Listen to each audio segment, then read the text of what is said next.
విత్తు కొద్ది పంట అని నానుడి. విత్తనం నాణ్యత, జన్యు స్వచ్ఛతపైనే పంట దిగుబడి ఆధారపడి ఉంటుందనడంలో సందేహం లేదు. ఇక సాగులో అధిక దిగుబడి సాధించడానికి మనం చేపట్టే యాజమాన్య సస్యరక్షణ చర్యలు కీలక భూమిక పోషిస్తాయి. వీటన్నింటి కలయికయే నాణ్యమైన విత్తనోత్పత్తి. తెలుగు రాష్ట్రాల్లో ఖరీఫ్, రబీ సీజన్లలో ఏటా దాదాపు 42 లక్షల హెక్టార్లలో వరి సాగు చేస్తున్నారు. మరి ఇంత విస్తీర్ణానికి విత్తనం సరఫరా చేయాలంటే విత్తన సంస్థలకు రైతులు పరిశోధనా స్థానాల తోడ్పాటు తప్పనిసరి. సొంతంగా విత్తనం తయారు చేసుకోవడం వల్ల రైతుకు ఖర్చు తగ్గడంతో పాటు కొంత అదనపు ఆదాయం లభించే అవకాశం ఉంది. అయితే నాణ్యమైన విత్తనం ఎలా తయారు చేసుకోవాలి? ఇప్పుడు ఆ వివరాలు చూద్దాం.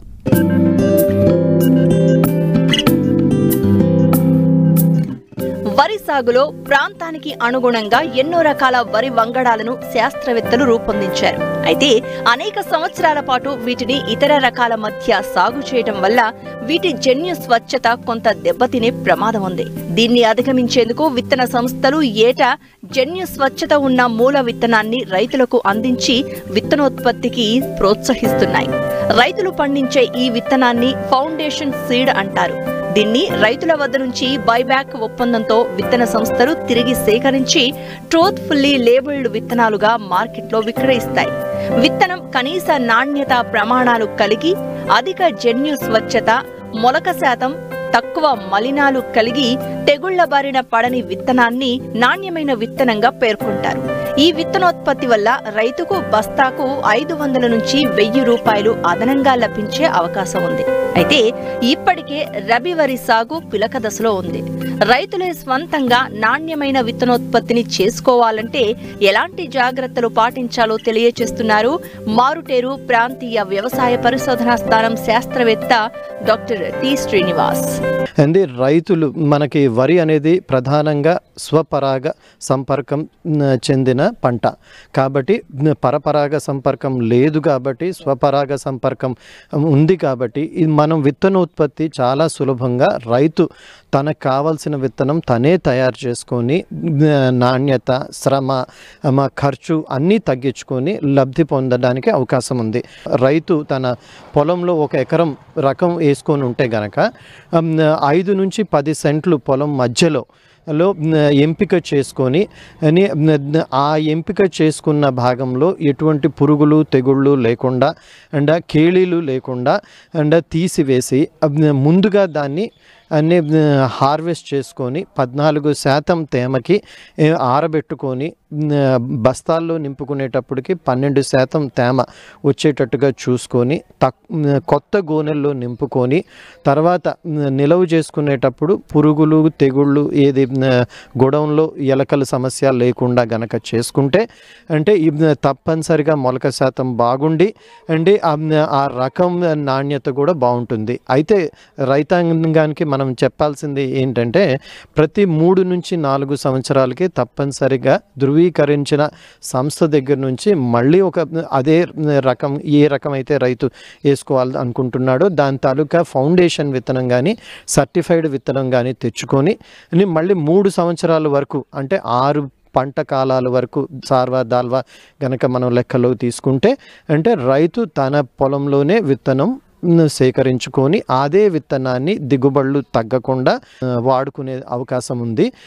అలా తన శ్రమ, డబ్బు, తర్వాత నాణ్యమైన విత్తనం తన పొలంలో తనే తయారు చేసుకొని వాడుకొని లబ్ధి పొందడానికి అవకాశం ఉంది. నత్రజని, భాస్వరము, పొటాష్ అన్ని 3 సమపాళ్లలో సిఫారసు చేసిన మోతాదుకి వేసుకోవాలి. చాలా ప్రాంతాల్లో పొటాష్ అనేది వేయడం లేదు. ఈ పొటాష్ అనేది వేయనప్పుడు మనకి గింజ నాణ్యత రాదు, అలానే గింజ నూక అయిపోవడానికి కూడా అవకాశం ఉంటుంది. నత్రజని ఎక్కువ మోతాదులో వేసినప్పటికి కూడా మనకి నూక శాతం ఎక్కువగా రావడానికి అవకాశం ఉంటుంది. సో బ్యాలెన్స్డ్ ఫర్టిలైజేషన్ అంటే సమపాళ్లలో సిఫారసు చేసిన మోతాదులో మనం నత్రజని, భాస్వరం మరియు పొటాష్ ఎరువులు వేసుకోవాల్సిన అవసరం ఉంది.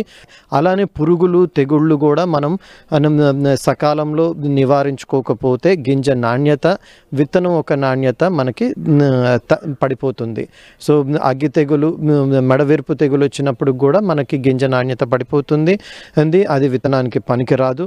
రసం పీల్చే పురుగులు వచ్చినప్పుడు కూడా మనకి నూకగా గింజ నూక అయిపోతుంది. మనకి ముడి బియ్య శాతం ముడి బియ్యపు శాతం తగ్గిపోతుంది. అలానే రకాల ఎంపికలో దాల్వాలో మనం ఎప్పుడు కూడా దీర్ఘకాలిక రకాలని ఎంపిక చేసుకోకూడదు. 120 నుంచి 125 రోజులు కాల పరిమితి కలిగిన రకాలనే మనం దాల్వాలో వేసుకుంటే మనకి నీటి ఎద్దటికి గురవ్వదు. అది ఏప్రిల్ 10 తర్వాత మనకి కోత అయిపోవాలి. ఏప్రిల్ 10 తర్వాత గింజ కట్టడం కానీ గింజకి పూతకి రావడం కనుక జరిగితే ఈ అధిక ఉష్ణోగ్రతల వల్ల మనకి ఈ పంట దెబ్బతిని గింజ నూకైపోయే శాతం కూడా పెరుగుతుంది. కాబట్టి ఇవన్నీ రైతాంగం గమనించి మనకి తక్కువ కాల పరిమితి రకాలు వేసుకోవాలి. పొట్ట తెలుపు లేని రకాలని ఎంపిక చేసుకోవాలి.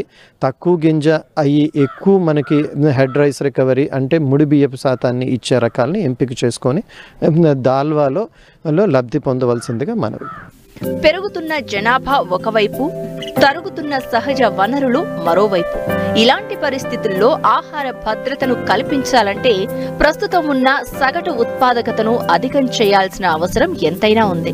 ప్రస్తుత పరిస్థితులలో అధిక దిగుబడులను ఇచ్చే వంగడాలు రైతులకు అందుబాటులో ఉన్న విత్తనాభివృద్ధి సంస్థలు, వ్యవసాయ విశ్వవిద్యాలయ పరిశోధనా స్థానాలు, ప్రైవేట్ విత్తన సంస్థలు రైతులందరికీ సరఫరా చేయలేవు. కాబట్టి రైతులు తమ పొలంలోనే విత్తనోత్పత్తి చేసుకోవాల్సిన అవసరం ఎంతైనా ఉంది.